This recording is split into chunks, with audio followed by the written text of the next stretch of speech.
Welcome to our program on elevating excellence in hormone receptor positive, HER2 negative, early and metastatic breast cancer care. We're going to focus on success strategies for community oncology practices. My name is Sarah Tolaney, and I'm a breast medical oncologist at Dana-Farber Cancer Institute and chief of our division of breast oncology here.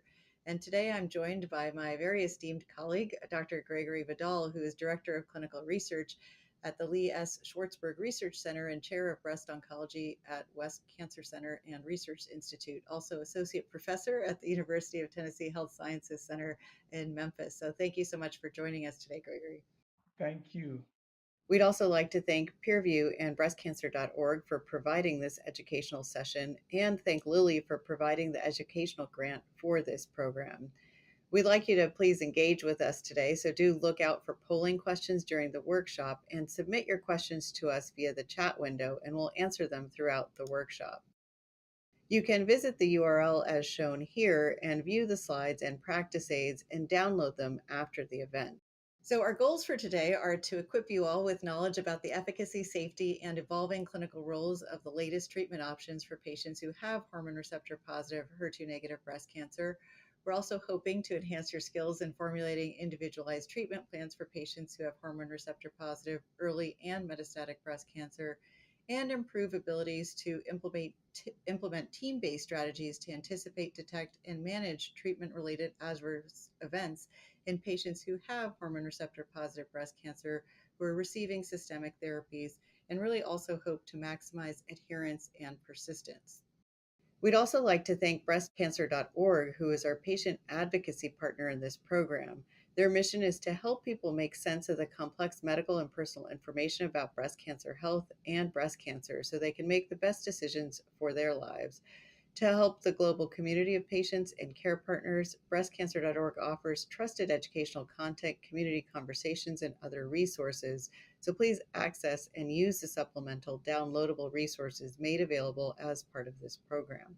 So to start us off, we're going to think about how we actually assess risk in the treatment of patients who have hormone receptor positive, HER2 negative early breast cancer. So, when we're thinking about early stage breast cancer patients and trying to make decisions about use of systemic therapies, it's really important that we do understand risks so that we can figure out what the appropriate treatment regimens would be. One of the tools that I think has become really important in patients who have early stage hormone receptor positive breast cancer has been the incorporation of genomic assays. We know that these assays can help us understand two big components. One is, what is the risk of recurrence from this cancer? And is this cancer going to benefit from the use of systemic chemotherapy? And so we now have very robust prospective validated data for the use of the Oncotype DX assay, which has taught us that if someone has a high recurrence score, they have a high risk of recurrence, but that they also benefit from chemotherapy. Whereas patients who have low Oncotype scores, for example, these are patients who have lower risk of recurrence and are patients who are not generally benefiting from chemotherapy. And so this has really become a very important tool for us to figure out who needs what treatment. We have data that extends not just to node negative hormone receptor positive patients, for example, from TAILORx, but then we also have data from our exponder within the node positive population, where we've also learned how Oncotype can help guide treatment recommendations. Though I will say this has become a little bit complex based on menopausal status, where it seems pretty clear cut in a postmenopausal patient that if they have an Oncotype score that's greater than 25, that they have high risk of recurrence and that chemotherapy is going to provide benefit. And this is also true in the premenopausal patients. But once you get to the patients who are under 25, again, it's clear in the postmenopausal patients, they don't need chemotherapy. But where it gets a little murkier is in the premenopausal patients under 25, where there does seem to be some benefit from chemotherapy in this population. And in my mind, it's not so clear if this is due to the cytotoxic effects of chemotherapy or potentially suppression of ovarian function in premenopausal patients, which may be conferring benefit. And so we're going to need more data here. And there is actually a prospective ongoing study called the Offset Trial, which will help us understand this in a prospective manner. But nonetheless, I think from thinking about these assays, they are critical because it helps us understand risk, which, as you're going to hear as we go through our discussions today, is actually really important when making decisions. And we are going to be incorporating use of genomic assays to help us understand if that risk is high enough to make some treatment decisions. And so, again, it helps with chemotherapy decisions, but there is also now data to suggest we may want to think about it, particularly in borderline risk patients where we're deciding about use of CDK4/6 inhibition as well. And so I think this is going to be an important tool that we're going to be continuing to utilize. All right, so we'll discuss evidence for adjuvant CDK4/6 inhibitors in reducing risk of recurrence. So Monarch E design, there were two cohorts. The first cohort was patients with a lot of lymph nodes, 4 or greater. If you had 1 to 3 lymph nodes, you had needed other high risk features like grade and tumor size.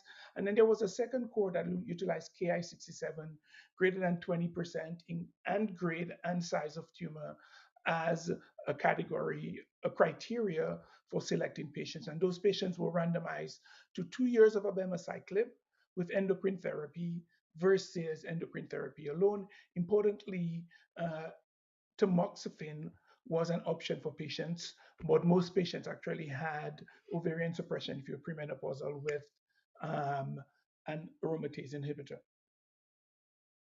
What we say with 5 years follow up, and importantly, after 24 months, we saw early separation of the curve, which led to statistical significance very early. But the curves continue to separate. And at 5 years, we see a delta of 7.6% between the patients who got abemaciclib versus not, a significant hazard ratio of 0.68 and the p-value of 0.001, 32% reduction in risk. And as I mentioned before, curves continue to separate. Um, for distant recurrence free survival in the intent to treat population, very similar trajectory. Curves continue separated at 2 years and continue to separate after 5 years follow up. Hazard ratio of 0.675, 32.5% risk reduction. And this now is a standard for patients with that meets criteria for enrollment in this study, as we talked about before. Overall survival was not significant, and we at 5 years there is minimal distance between those curves at this point, uh, and we're still waiting for some data regarding overall survival, maybe long term, maybe in a 20 years period. For estrogen positive tumors, as we know, getting overall survival usually requires sort of longer follow up. Here we look at fewer patients with metastatic disease in the abemaciclib arm, just looking at overall survival and what are the characteristics of the patients from a perspective of who's alive, who death through breast cancer or death not related to breast cancer. Again, just in summary, in the ITT patients on the left versus overall survival at interim analysis 2 and interim analysis 3, we see the patients who are being, or the cohort who got abemaciclib has less events, less death due to breast cancer, less death related, not or unrelated to breast cancer, and more patients are alive with metastatic disease when you utilized abemaciclib. Toxicity is no different than we saw when we utilized this drug in the metastatic setting. Diarrhea was a primary adverse events, with about 84% of patients getting any grade diarrhea, which was much lower than we saw in the endocrine therapy group. Arthralgia was also seen here. Importantly, and a little bit surprising, at least for me when I first saw the data, I think we first saw it with the palbociclib, is that arthralgia was improved. with patients who got abemaciclib. So somehow adding abemaciclib to the endocrine therapy result in less arthralgia complaints from patients, and it may be because of a dominance of other side effects, but certainly that was surprising to me. And we see hematologic toxicities and also GI toxicities being dominant. We also have to make mention that VTE was slightly higher, uh, although low, but slightly higher in the patients who got abemaciclib, and we saw some of that data in the metastatic setting. And ILD was also higher for the patients who got abemaciclib. In terms of dose modification, 42.5% required dose modification on study. Most frequently in the first few months, 30% discontinued abemaciclib earlier, 18.5% due to adverse events, and most within the first 6 months of treatment. Over half did not have a prior dose reduction. This is very, very important when we're thinking of putting patients on study. It's important to have a discussion with patients about the adverse events, important to give prophylactic medications, teach your patients about what to expect, when to utilize it. Because what we're seeing here is some patients, after having adverse events, don't even want to try the drug and get further reduction for a drug that maybe you certainly have bad clinical benefit. What's important here also is dose modification. So this table or data is showing us that if we decided to dose reduce patients, those patients have similar outcome. So you see relative dose intensity here, 0 to 66%, 66 to 93%, and 93% and above. If a patient is having issues with adverse events and you dose reduce, their outcomes end up being the same. So 4 years IDFS is generally consistent, 87.1 versus 86 versus 83% for the lowest relative dose intensity group. So if you have to dose modify, please do. Generally for me, most of my patients, I dose reduce there. I can maintain them at 100, which I probably think is the best dose in the early setting. But for most of my patients, I do start at 150. We have studies which will show later on that's looking at whether or not we could take a strategy of starting low and titrating up based on tolerability and whether or not the outcome are equivalent. Oh, and there it is, the trade study. It's a phase 2 dose escalation study where patients who meeting criteria for abemaciclib in the adjuvant setting start at 50, dose increase to 100 milligrams at day 15 to day 28, and then eventually 250 milligrams based on tolerability. I'd love to get your thoughts on monarchy. I will say that when we first saw the data with abemaciclib, it was very early, right? With under 2 years of follow up, but now we have 5 years of follow up, and what we've continued to see is further separation of the curves. I think everyone was really nervous at the beginning that once you stopped the abemaciclib after those 2 years, that we weren't going to see the continued benefit. But in fact, it seems as if there's some carryover effect, that there continues to be benefit that is, we're seeing even greater benefits with longer follow up. So I'm curious, in your practice, now that you've seen the longer follow up data with 5 years, are you using abemaciclib for everyone who meets monarchy eligibility? Do you ever go outside the monarchy eligibility, because it is fairly stringent, I think, with 1 to 3 positive nodes being needing to be over 5 centimeters or be high grade? And do you incorporate genomic assays or Ki67 into that decision making at all, which isn't part of the current label for utilization of abema? So, very good question. Regarding the KI67, it was a criteria in one of the cohorts. And so, yes, I do use that. In fact, the first approval limited to KI67. Um, I tend to follow, for most part, the criteria for Monarch E approval. Every now and then, if there's a patient that I'm concerned about who have, for example, T4N0 was an exclusion in Monarch E because they didn't have node positivity. I think that's a high risk patient. So prior to ribociclib coming on board, I would offer those patients abemaciclib based on the fact that I know that's a high risk patient population. And so, for most part, I do follow the criteria. I offer it to almost every patient who meets criteria for Monarch E. We have discussions about side effects, discussion about adding another drug and how long they have to take it. I must also say um, it's important to have that conversation with your patient at the beginning when you first starting treatment and let them be aware that there is potential two drugs coming on.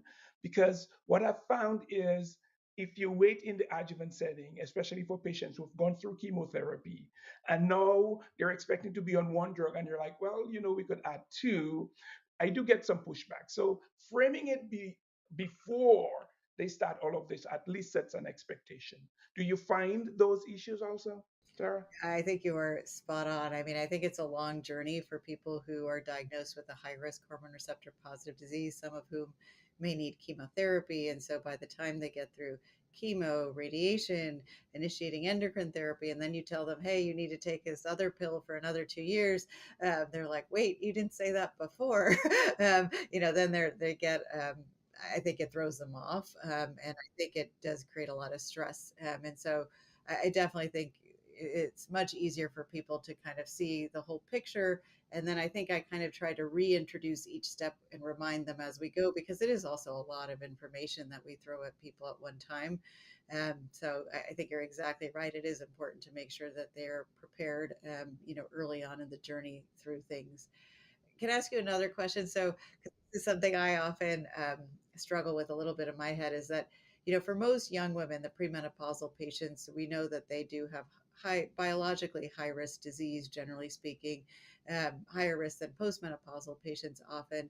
And so we're also thinking about using ovarian suppression and AI in most patients who have high risk hormone receptor positive disease that are premenopausal rather than using tamoxifen. So I'm curious, if someone doesn't tolerate the AI and you're going to switch them to tamoxifen while they're on abemaciclib, how worried are you about risk of thromboembolic events? You reviewed the fact that abema is associated with a higher risk of VTE. We do know that that risk is higher and probably around 4% or so if giving tamoxifen with abemaciclib. Does it bother you, or do you feel comfortable with the combination? I do feel comfortable with the combination. That means like 96% of patients don't have issues with that. And I also take a careful history of patients in terms of whether or not they have risk factors, other risk factors for VTE development, and would be more cautious in that patient population. I probably have one or two patients. Well, one patient, I think, right now on tamoxifen, and because she just totally refused to have ovarian suppression, and she had high risk disease. So my preference would be ovarian suppression with AI. I will consider tamoxifen, and I will follow that patient very closely. But I would feel comfortable giving those patients tamoxifen. What about you? Yeah, no, I do too. I will say this has come up for me actually. Um, I had a male patient who had 21 positive lymph nodes after an axillary dissection. And so I was really debating what to give him. And in males, it's not clear if, giving a GnRH agonist with an AI is superior to, for example, tamoxifen. It's a little different in that situation. And it's obviously hard to give a male a GnRH agonist. It's, a lot of toxicity for them. So I thought, well, could I give him tamoxifen in abema? He was an older gentleman in his 70s. And so I actually chatted with one of our hematologists who happened to have been on the Monarchy um, thromboembolic committee. And so she told me to use a prophylactic dose of a DOAC in that case because she felt What that, was that dose? I'm sorry, Prophylactic dose. What a was the dose? Was it prophylactic dose five? was like 2.5. 2.5. Yeah. Okay, And interesting. so that's what we did, just because he was older and a male. And so I think, again, it's just something I think we like to think about. If they have risk, then something to certainly consider. But I would agree, it's nice that you can use tamoxifen in case you need to. Whereas we're going to switch gears and talk about Natalie. And, unfortunately, with ribociclib, you cannot use tamoxifen concurrently because both of those drugs do prolong QTC. So just something to keep in mind. But We do have another CDK4/6 inhibitor that we can use, which again is really important to have options for patients. And, as Gregory alluded to it, this study has a broader eligibility than monarchy. So it included not just high risk hormone receptor positive patients, but also what I would think of as intermediate risk patients. So the trial was specifically for patients who could have had any nodal involvement. So if you had a node positive or one or many nodes positive, you were eligible. You didn't need an additional high risk feature like we needed on monarchy. Or you could actually have a node negative hormone receptor positive cancer as long as it was either greater than 5 centimeters, or if it was between 2 to 5 centimeters and node negative, then you needed an additional high risk feature. So you needed to either be grade 2 with a high genomic assay or high Ki67, or be grade 3. So you have to think for the node negative patients, again, that you either have to be really big or you have to be between 2 to 5 centimeters and have an additional high risk feature. Otherwise, if you've got a node, you are eligible. Um, and then patients were randomized to get an aromatase inhibitor with or without ribociclib. And the ribociclib here, just to note, was given for 3 years. So again, remember the duration here is different than in monarchy, where abema was for 2 years.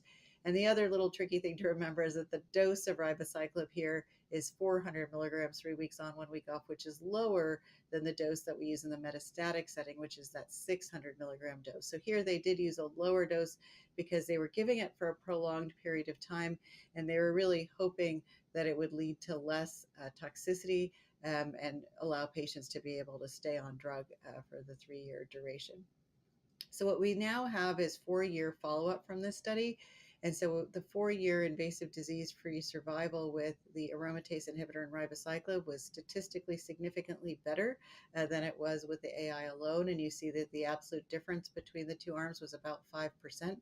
So in essence, you're seeing about a 30% reduction in events by adding the 3 years of ribociclib. And interestingly, this benefit was pretty similar between those patients who had stage 2 or 3 disease. You can see the hazard ratios are around 0.7 in both the stage 2 and 3 patients. So, again, saying that the benefit is seen in both populations.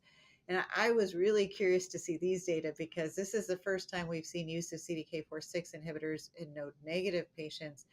And here you can see that the absolute benefit for the node negative is really the same as node positive. But I do want to make a big caveat here is that the number of patients that had node negative disease in NATALY is small. So it's only about 12% of the trial. And so you have to realize that the confidence intervals around this are really large. So if you look at that hazard ratio of 0.66, you can see that confidence interval really ranges from around 0.4 to above 1. So, it's saying that we don't really have a lot of precision around that particular risk reduction estimate. And so I think I would just keep that in the back of your mind that I don't know that their absolute benefit is really the same in node negative and node positive because, again, it's not quite as precise given numbers. But importantly, most of the events that we're seeing were distant events. So that's similar to what we saw in monarchy. Most of the events were distant events in that trial as well. So that's saying that this is a big deal because, reducing distant events is reducing patients from getting metastatic breast cancer. And while you're seeing survival is not different, we also know that once patients develop metastatic disease, fortunately, these women are usually living for several years. And so we're not likely to see impact on OS for a really long time because, again, these patients thankfully are living for quite a while once they recur. And so I'm not surprised that we're not seeing OS at this time. I think in ER positive breast cancer, that's going to take a really long time to be able to show survival impact. And with regards to toxicity, I think we're familiar with toxicity from ribociclib that we've seen in the metastatic setting, where neutropenia certainly is something to be mindful of. However, rates of neutropenia are lower at the 400 milligram dose compared to what we saw in the metastatic setting at the 600 milligram dose. Here you see grade 3/4 neutropenia is around 40% instead of around closer to 60%, which is what we'd see in the metastatic setting. I think some important things to remember with ribo, though, are that you do get QTC prolongation. It's less at the 400 milligram dose than what we saw at the 600 milligram dose, but it does require monitoring. So we do like to get EKGs every 2 weeks for the first 3 visits when patients are started on ribociclib to make sure we're not seeing that prolongation of QTC. And then the other thing is the elevation of liver enzymes. That is something that can occur with ribociclib. And you can see high grade LFT elevations. And that was actually the most common adverse event that led to discontinuation in this trial. And sometimes I do find it takes a little bit of time off of ribociclib for those LFTs to come down. So sometimes you just got to wait for them to come down. And again, it can sometimes take many, many weeks. And so you just have to monitor for that. But just like we saw in monarchy, dose modification can be helpful with dealing with some side effects. For example, with ribociclib, neutropenia is very sensitive to dose modification. And you can see that when patients were dose modified, the benefits that were seen with ribociclib really look the same as the patients who weren't experiencing dose reduction. So I think that's important. And this is a common question that I get from patients who get really anxious when right, understandably about dose modifying, where they're worried that maybe we're going to see less benefit from the drug. And some patients get really reluctant to tell you about their side effects because I think they get worried that we're going to dose reduce them. But I think these data are so important for patients because it really tells us that it's okay to dose modify, um, and we're seeing similar benefits. But I think, given this, Gregory, I think it does bring up this very challenging question. In fact, I will say in our staff meeting today, this morning, we had a debate about this in our own group about how to think about which patients get which CDK4/6 inhibitor, because now you've got choice, right? So if a patient walks in the door and they're eligible for both Monarchy and Natalie, how do you decide which drug to give them? Because I think that is a tricky question. I don't know, how have you been thinking about this? So yeah, so I try to simplify my practice based on evidence, and for now my practice is mainly because I have longer experience personally with abemaciclib in that population, but also we have longer follow up with Monarch E data. Any patient who meet criteria for Monarch E gets abema, the rest gets ribo. That's how I do it. Unless there are obvious contraindications for them. One of the things I don't think we talk about enough, especially practicing in the community setting, is drug-drug interactions with ribociclib. That is so very important, especially for the audience out there. There are lots of drug-drug interactions with abemaciclib. You do have a lot of patients who are getting their care outside your institution, their primary care, starting new diabetes medicines, starting new depression medicines, starting them on new antibiotics. And those are the things you have to think about that and have those conversations with patients. But even before you start it, during that interaction. So if we do have a patient that meets both criteria and there's an issue with drug, they get abemaciclib. So that's how I try to simplify myself. What about you? What do you do? I like that. I will say that was kind of the conclusion that came out of our staff meeting too today, was that I think we also wanted to keep it simple, that I think people felt a little more comfortable with use of abema in the monarchy population, as you pointed out, because of the longer follow-up that was in that trial. And so I think that was our group's preference. And then if people fell outside of monarchy eligibility and met Natalie eligibility, then we were comfortable utilizing ribociclib. Though I will say there was a little bit of debate about, should we be using ribo in all of the Natalie eligible node negative patients? Is risk high enough to warrant utilization? And, I think I find that tricky because, like, someone brought up a case, well, what if someone has a 2.2 centimeter cancer that's grade 2 and high Ki67, not someone on kind of the borderline in terms of risk that's node negative. And I think that's where I tend to debate a little bit about whether or not I need to prescribe or not. I don't know if you have a clear delineation in the node negatives. I don't have a clear delineation, and the people on the board, I have a conversation with the patient. I say, this is the data, this is how long you have to be on it. Because there are some patients, regardless of what it is, give me everything. Doesn't matter, give it to me. And there are patients who have fall lymph node, and they're like, why are you adding on another drug? Well, because you have high risk. So there are different patients. I would say patients on the border have a conversation.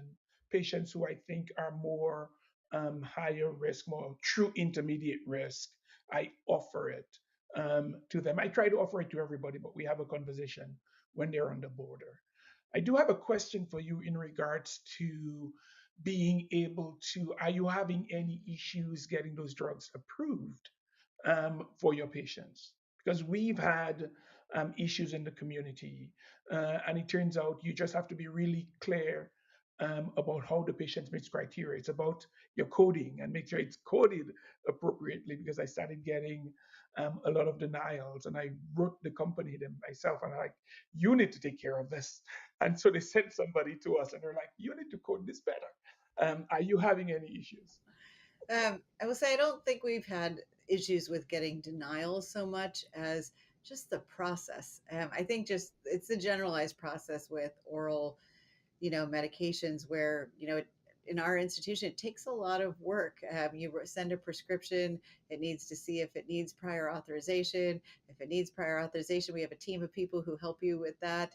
And then if it needs to go to a specialty pharmacy, then you need to arrange for shipment. And so then, the nurse needs to let the patient know to arrange for the shipment. And it's just so many steps. And then if you dose reduce, then you have got to write a new prescription and go through this process again. And so I will say that's, to us, it's a lot of burden on staff at our institution. We also have pharmacists in place who do a check-in with the patient after they've been started on any oral, medication. And so it's just a lot of people that are involved in this kind of process. And now that there's so many patients that are eligible for these drugs, as the criteria have really enlarged, I do think this is going to be a little bit challenging on our practices because it takes a lot of work on the back end to get oral medications. And then it's a lot of monitoring, right? A lot more monitoring than just giving an AI.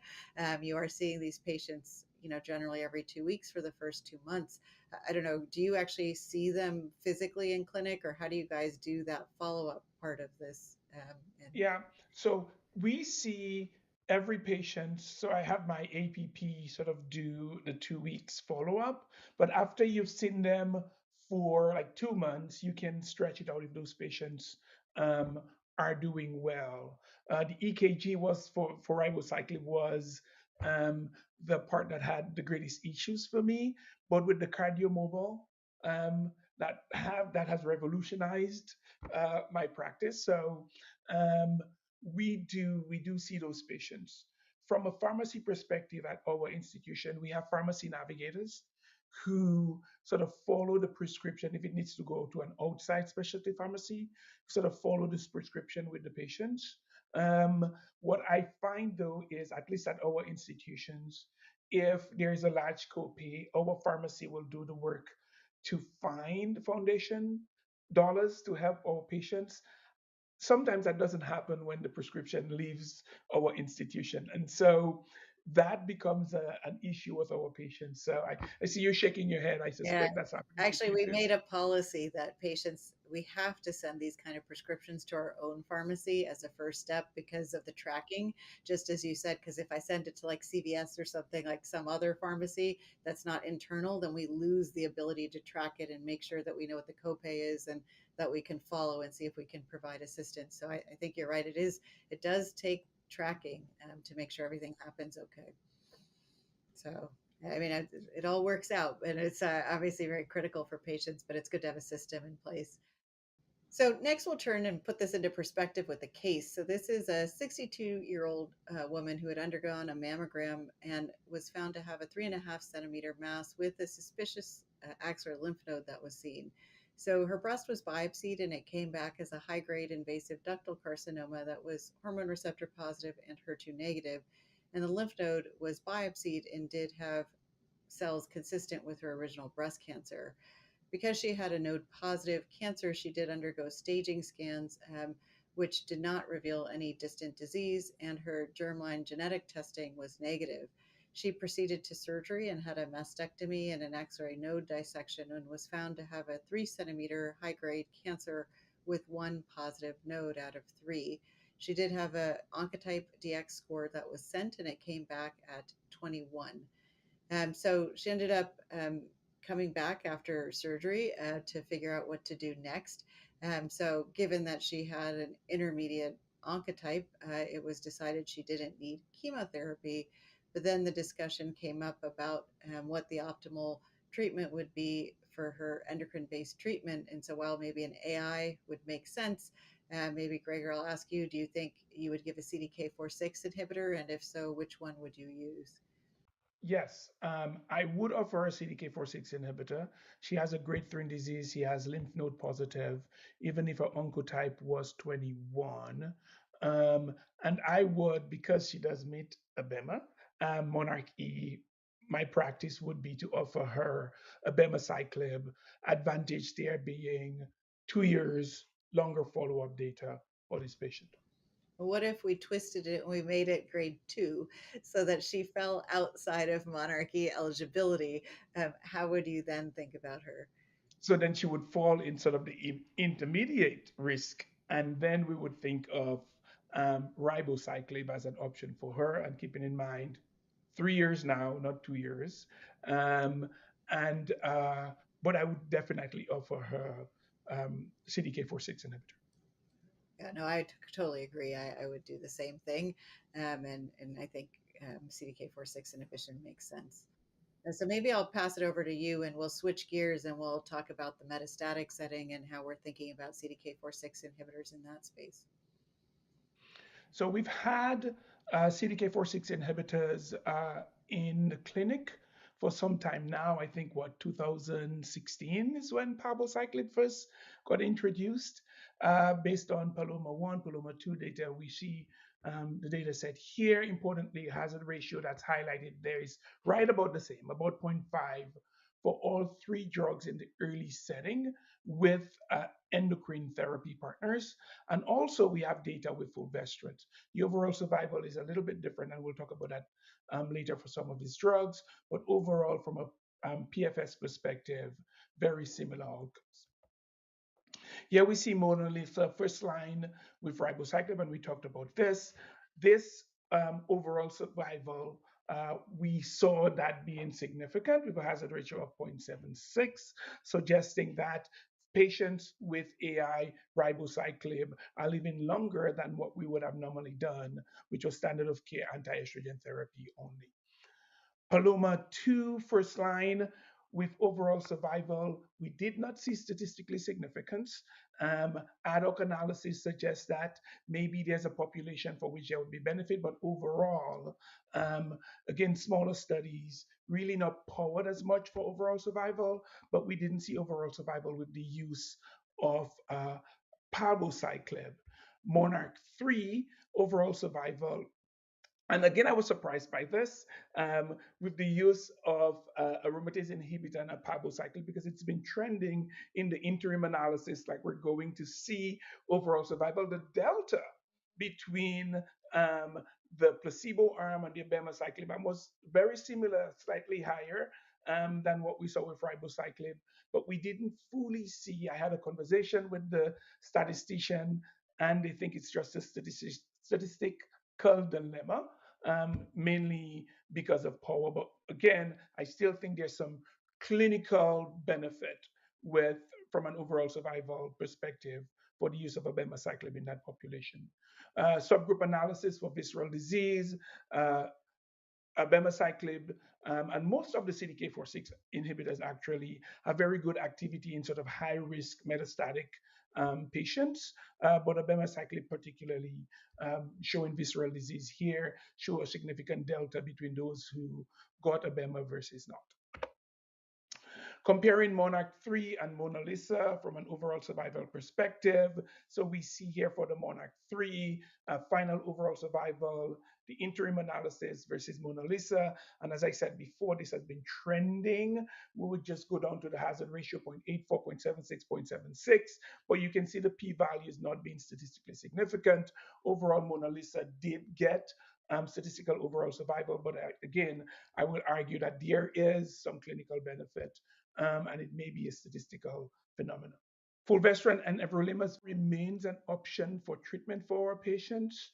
This drug got approval pre CDK4/6, pre most of the targeted therapy. So we don't have a lot, we don't have sort of randomized data in that current setting, but there was some retrospective analysis that suggests that yes, we do have some activity for the use of everolimus, particularly in the patients who don't have targeted therapeutic approaches.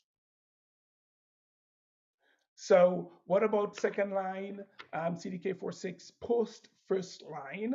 We have data from Maintain, which was a ribociclib post first line, PACE, which was palbociclib after palbociclib, and Palmera also palbociclib after palbociclib strategy. Maintain showed clinical statistical significance, and I think it's probably because we had not only a change in the CDK4/6, we had a change for most part in the anti-estrogen therapy. So if I am taking a CDK4/6 after CDK4/6 approach, I would definitely do a change in both the anti-estrogen and the CDK4/6 strategy. And I'm very interested in what Dr. Tolaney's approach to that. Post-MONARCH, which we saw at ASCO, also demonstrated that the use of abemaciclib and fulvestrant in the second line after previous CDK4/6, most of those patients again had a switch in both CDK4/6 and abemaciclib and anti-estrogen therapy. And what we saw is statistically significant improvement in PFS. Number three, so at San Antonio, was looking at what do we do when we combine an oral SERD, which hasn't hit the market yet, but some of us have had it in trials, with a CDK4/6 inhibitor, this time abemaciclib. And also there was a comparison of oral SERD with standard of care anti-estrogen therapy, which is the data we're seeing here. We saw statistically significance in the patients with ESR1 mutation, which is where we have elacestrant approved currently. So we know oral SERDs are effective in ESR1 mutant population. Unfortunately, in the intent to treat population, we didn't see statistically significance, although the curves separated. Number three further showed the comparison between imlunestrant and abemaciclib, asking the question, if we add a CDK4/6 inhibitor to imlunestrant, this oral SERD, is it better than single agent imlunestrant? And the answer is, based on this, yes. Keep in mind, there was a population of patients on this study, maybe about 40%, I think, who didn't have prior CDK4/6. Even if this was in the second line setting, there 60% of patients approximately had a first line CDK4/6, and most of that was palbociclib, and there was about 20% with ribo, and a very small amount with previous abemaciclib. Can I ask you about if we go back to like a first line patient who, Mm-hmm. let's say that's a de novo patient with metastatic ER positive breast cancer, how are you figuring out which CDK4/6 inhibitor to give them in the upfront setting? You know, you very nicely reviewed the nuanced data for overall survival, suggesting that currently in the first line setting, we only have technically OS benefit with ribociclib, though, as you noted, the data with abemaciclib is very clinically relevant and looks very similar to what we saw with Mona Lisa 2. Um, so, how do you pick which CDK to give someone up front? So it depends on the patient. So an older patient for whom quality of life symptom burden becomes a question, patient lives far. Overall, I think palbociclib is the best tolerated of all of these. And so for those patients, I tend to give um, palbociclib, although I don't do it as much. But I think in my institution, we've been an abemaciclib sort of institution for a while. And what we find is people formulate their preference. And whatever your preference is, I think the utilization of ribociclib versus abema versus palbociclib would be based on patient tolerability and the patient that you're seeing in front of you. It would be based on the patient's age. You speak specifically about de novo. We tend to think of those are more responsive type of tumor versus ones that's progressing. So that's something else that we're thinking about.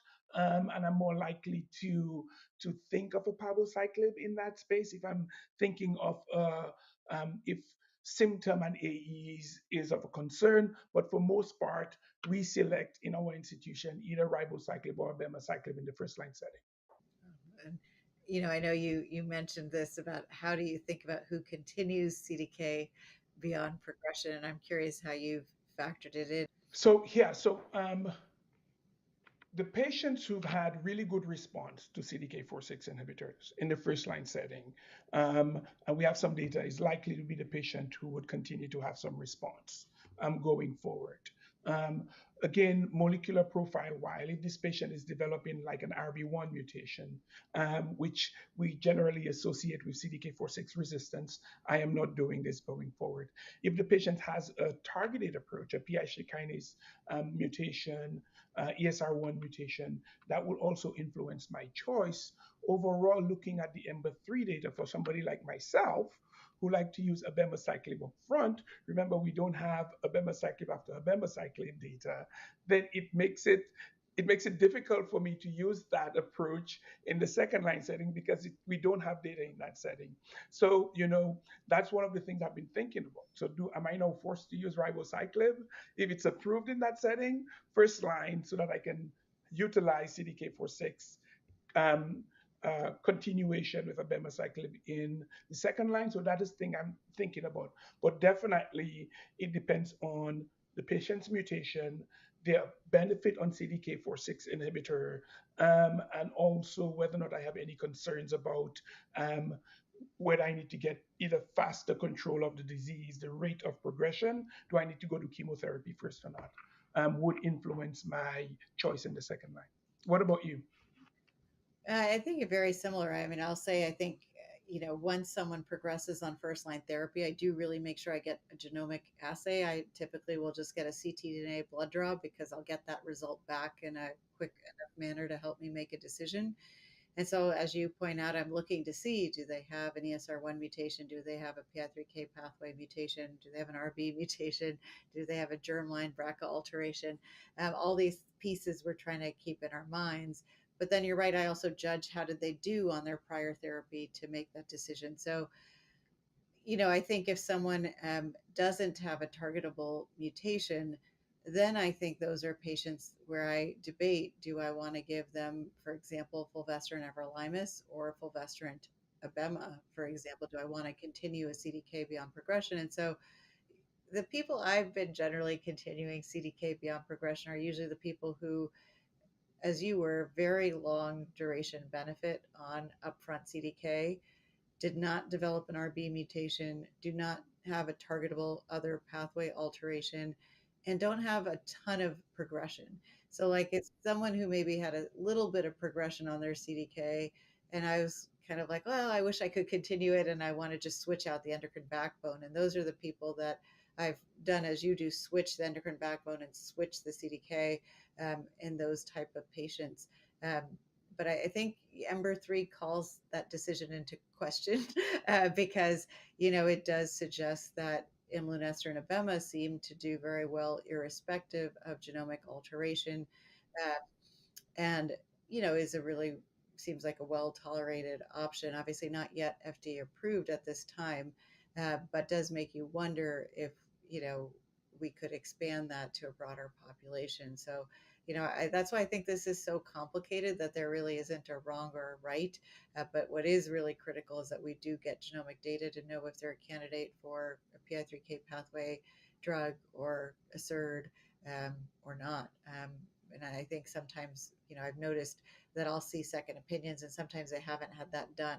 And so I just want to make sure people do remember that it is really important to get that information to make a decision. And also to repeat if you haven't seen an ESR1 mutation, because that shows up with over time. So if you did it first line or second line and you didn't see an ESR1 mutation, you should repeat on progression because it can show up later. Yeah, well, that's a good point.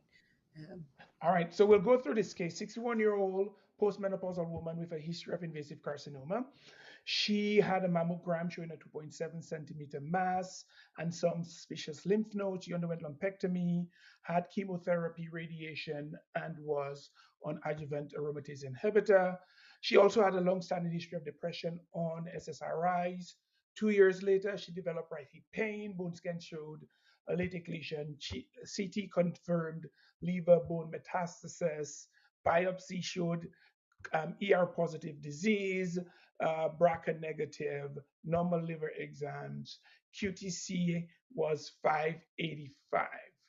Uh, Stuff to consider: what treatment would be the best option for this patient? which factors should be taken into consideration here in the first line setting for this patient, and also comorbidities. Sarah, how would you address this patient? Yeah, no, this is a little tricky, right? Because this is someone who's recurred on an adjuvant AI and has visceral and bone metastases. Um, so now I will say I think things have changed a little bit, because if someone's recurred on or within a year of endocrine therapy, I am getting genomic information to help me figure out what to do.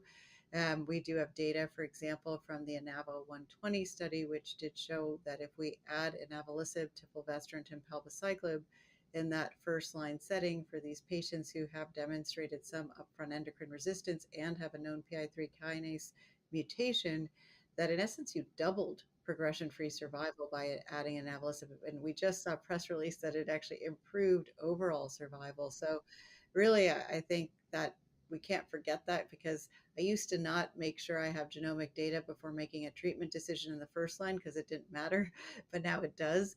And so I think in this case, you would want to understand if the patient is a candidate for inavolisib. And so you would want to get genomic testing. Otherwise, if she's PI3K wild type, you know, I think normally we would think about fulvestrant with a CDK4/6 inhibitor. Here, however, it sounds like she's on an SSRI and has a prolonged QTC. And so either she would need to switch her drugs up and see if you can get her QTC down if you wanted to use ribociclib, or I think you could choose a different CDK4/6 inhibitor, and so you could do something like fulvestrant to abemaciclib, for example, or even if you felt comfortable, fulvestrant palbociclib.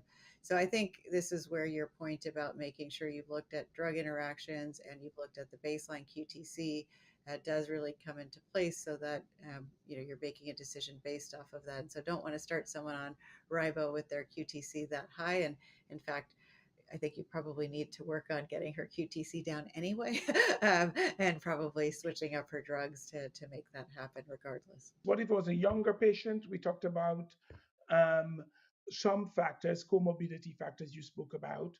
Bone only disease, does that change your approach for CDK4/6 in the first line? I will say, with if someone had a recurrence on or within a year of an AI that was bone only, I guess I would also wonder, do I really need to use an inavolisib if they had a PI3 kinase mutation? Simply because of the toxicity. These drugs are not, it's not easy to get triplets. And while, overall that study looks amazing with PFS and OS benefit, that's very striking. It was in a very tightly regulated population, which is probably not the average US patient who has a yeah, A1C under 6. And, the drug can cause diarrhea, stomatitis, hyperglycemia. So all of those things we have to keep in mind. And so I think if someone had bone only disease, I might maybe not use a PI3 kinase inhibitor up front, because you could always give it second line. Um, so I think the bone only can influence you a little bit there, where, if someone has got visceral disease, then I tend to be a bit more aggressive in the treatment decision. Yeah. We don't really see brain metastasis in that population, but if they do have one, um, we rarely see, I not don't really, we rarely see brain metastasis at that first line. But if somebody does have one, does it influence your approach for systemic therapy? Yeah, as you pointed out, this would be super duper rare in a first line metastatic hormone receptor positive breast cancer patient to present with brain metastases. I did just see it with one of my fellows uh, last month, and I was like, don't think this is normal. This is very unusual. But it did influence us because.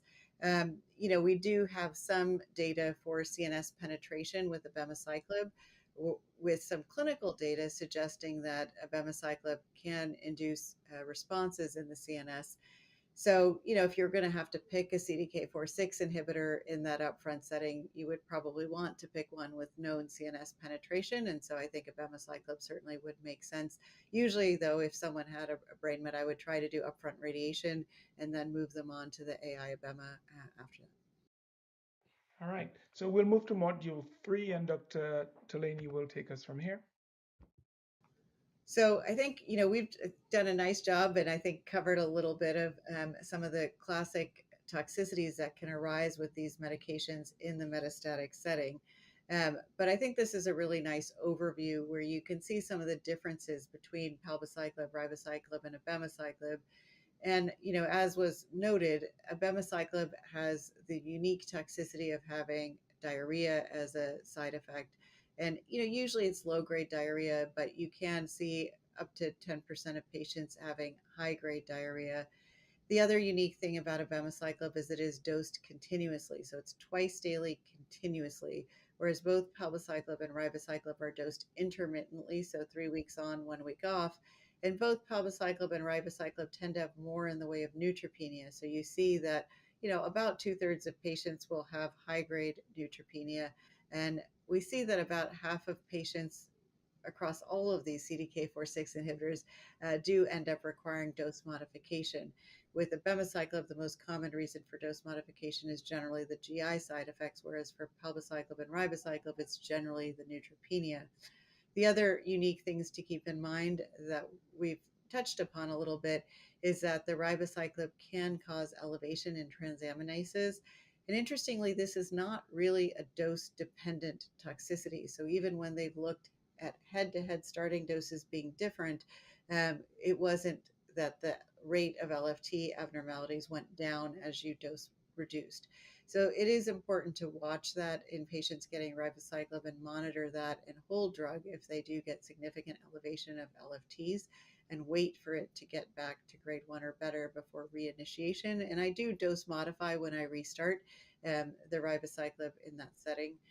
And then, as we noted, QTC prolongation is something to monitor with ribociclib. Usually you want to check it, um, you know, baseline day 15 and cycle 2 day 1, and look for that prolongation of QTC. And if it's getting prolonged, then think about holding drug. Usually I find that patients have some medication that's messing with their QTC, and so it's really important to look through their medication list and see if there's something that you could potentially get rid of, or maybe substitute with a different drug to really bring that QTC down. So just again, some unique things about these. And then when you think about dose modifying with abemaciclib, you're going from 150 to 100, and then you can go even down to 50 twice a day. With ribociclib, if you're in the metastatic setting, you'd be starting at the 600 milligram dose, then you could go to 400 and 200. Whereas in the adjuvant setting, again, you're starting lower. You're starting at that 400 dose. So you only have one dose level to go down to dose modified, going from 400 to 200. And then with palbociclib, you can go from 125 to 100 to 75. So just to keep these dose levels in mind. I think what we've seen across all of these agents is they can cause some mild fatigue, and generally we do see that toxicities tend to be a little bit worse in older patients compared to younger patients. It doesn't mean that older patients can't get these drugs; they do very well with them, but generally some of the side effects can be a little bit more exacerbated in older patients. So, for example, with abemaciclib, you can see a little bit more in the way of diarrhea in your older patient, and with ribociclib and palbociclib, sometimes you'll see a little bit more in the way of neutropenia. So it is just important, again, to monitor all these things in our older patients, and be cautious. I think with all of these drugs, they are oral medications, and it's really important to have discussions with your patients about adherence and persistence with therapy, given what an incredible impact these drugs do have on outcome. I don't know, Gregor, if you have any tips and tricks that you use to help with keeping patients on treatment. Yeah, so it's education, education, education. Every patient that I give, for example, abemaciclib, give a prescription for Imodium, and I do advise my patients to not wait to use the Imodium. At first, watery bowel movement, use it, and keep on using it. You can't. 8 per day is your max. Sometimes I do two, two, two after every bowel movement. And if you're still having a lot of diarrhea after that, let us know. Whole drug will advise you come back in. So advising your patients on how to manage the toxicity, but also letting them know when it is okay for you to reach back out to us has been very, very helpful for me in keeping my patients on drugs. Sorry. No, thank you. And are there any ways that you as a group are managing side effects that arise? Do you have any systematic way for monitoring what side effects people are having? Do you have a way to, have nurses help, or how do you guys handle this? We are currently looking at so tools to follow patients while they are out at home using virtual options. There's a company that we're looking at right now that has a sensor, for example, that can sense different vital signs changes, or a mobile app that we've presented some data on at ASCO, where patients can report their symptoms, and the app will prompt you once a week, how are you doing?